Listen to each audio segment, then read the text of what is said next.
When will the invasion of Gaza start, do you think? That is a question every military strategist in the world is wondering, even more wondering how it will end. We can all remember that the invasion of Iraq turned out to be the easy bit. Our coalition will stay until our work is done. Respected news publication The Economist reckons there are 4 likely scenarios after what is considered the inevitable Israeli invasion of Gaza, and it added the cheery caveat that every one of them was bad. But to understand those scenarios, you need to understand the history of the region, which is hard to do in a pithy 5-minute Up Late segment because we're talking about a problem that goes back to biblical times. I reckon you can do it. Jews and Arabs lived in this part of the world, Palestine, for thousands of years. In 1917, Britain declared it would find a national home for Jewish people, and a year later, when the Brits defeated the Turks, who we called the Ottomans in World War I, they started making good on their promise. In the 20s and 30s, Jews from around the world started migrating to Palestine, and numbers increased when this guy started making front pages of European newspapers. In 1947, the newly formed United Nations split the country known as Palestine into a Jewish state and an Arab state and put Jerusalem, over which both sides claimed ownership, under UN control. A few months later, Israel said no deal to that and declared independence. The Arabs in the area either fled or were forced out, and that pissed off the neighbours. Lebanon, Syria, Iraq, Egypt and Saudi Arabia tooled up. Israel won that battle thanks to the backing of the West, and the area was subsequently reorganised into 3 parts: Israel, the West Bank and the Gaza Strip. The West Bank was administered by Jordan and the Gaza Strip was under Egyptian control. It was never going to stay quiet for long. No, they went close to 20 years before shit got loose again though, at least officially loose.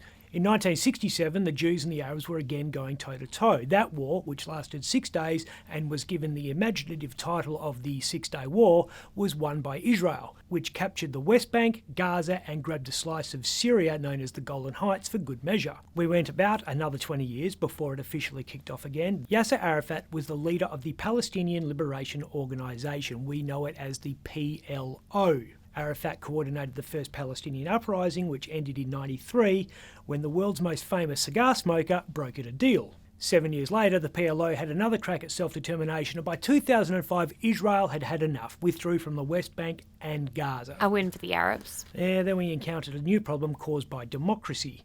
In 2006, elections were held in Gaza and the PLO was beaten soundly by Hamas, a political party with a military wing, think IRA and Sinn Féin in Ireland. And Hamas didn't believe Israel had the right to exist. Not even a little bit. Hamas is considered by most in the world, including Australia, to be a terrorist organisation. It's too loose even for Egypt.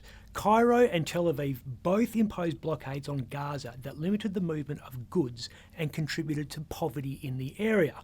So then we had a bunch of angry Arabs who were also hungry. That saw clashes in 2008, 2012 and 2014. That's how we got to 2023. Which took things to a whole new level. What happens now? The Economist reckons one of 4 things. First, another prolonged occupation by the Israeli military with the goal of suppressing Hamas.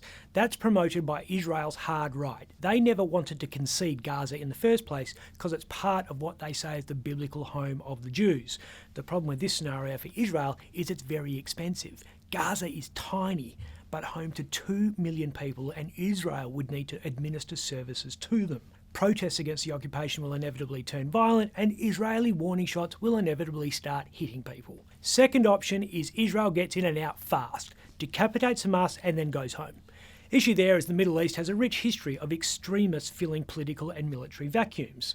Third option is the return of a relatively moderate Palestinian Authority as existed before Hamas took over in 2006. The authority would govern Gaza with the cooperation of Israel. But as one Palestinian minister told The Economist, new leadership can't come to Gaza on the back of an Israeli tank. Which brings us to option 4, go back to the 1990s when there was a cobbled together government of local notables who worked with power-broking neighbours Israel and Egypt.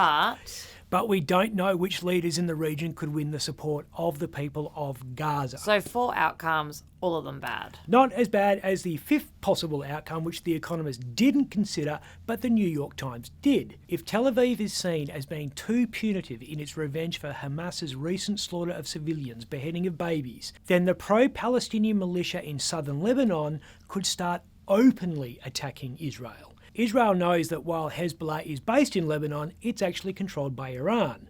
It's not beyond question that Israeli Prime Minister Benjamin Netanyahu, who is friends with this guy, might order a submarine in the Persian Gulf to ping a missile at Tehran, which would piss off Iran's supreme leader, Ali Khamenei, who is friends with this guy, and that would make the situation in Ukraine look like a neighbourly dispute over loud music. I'm Ben Harvey.